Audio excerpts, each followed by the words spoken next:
এতক্ষণ আমরা শুনলাম ভাষানটেক করাইল সাততলা থেকে আগত তিনজন বোনের হৃদয় বিদারক অনেক সমস্যার কথা শুনলাম। দুইজন পোশাক কর্মী ভাই ও বোনের হৃদয় বিদারক সমস্যাগুলির কথা এবং একজন পরিবহন কর্মী ভাইয়ের কথা। আপনাদের সমস্যা অনেক, আমি আপনি আমাদের সকলের সমস্যা অনেক, কিন্তু সুষ্ঠু পরিকল্পনার মাধ্যমে এই সমস্যাগুলির সমাধান সম্ভব।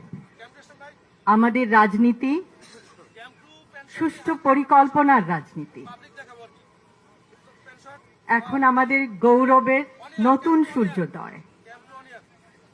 আমরা বলি আমার আগে আমরা, আমাদের আগে দেশ, ক্ষমতার আগে জনতা, সবার আগে বাংলাদেশ, ভেদাভেদের আগে সমতা, সবার জন্য সমান সুযোগ, শ্রমের মর্যাদা। আমরা সকলকে দিতে চাই শ্রমের মর্যাদা, মেধার মূল্যায়ন, মেধাভিত্তিক চাকরি এবং অধিকার, সুবিচার, শোষণের আগে অধিকার।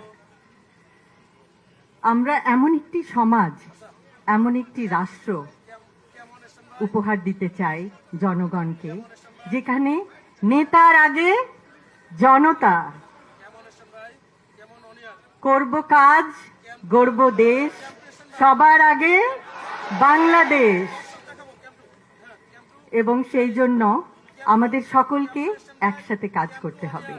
আজকে আপনারা দেখিয়েছেন, আপনারা সবাই একসঙ্গে এসেছেন। অসংখ্য অসংখ্য ধন্যবাদ।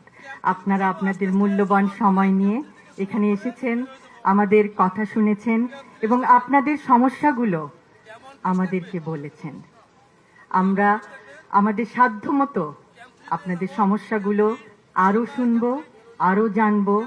আমরা একে অপরকে আরো জানতে চেষ্টা করব যে সমস্যাগুলো কিভাবে সুষ্ঠুভাবে সমাধান করে একটি সুন্দর সমতা ভিত্তিক, জ্ঞান ভিত্তিক, শ্রমের মর্যাদা ভিত্তিক রাষ্ট্র উপহার দেওয়া যায়। আবারও বলছি, আমার আগে আমরা, আমাদের আগে দেশ, সবার আগে বাংলাদেশ, সবার আগে বাংলাদেশ। সকলকে অসংখ্য ধন্যবাদ। আল্লাহ হাফেজ।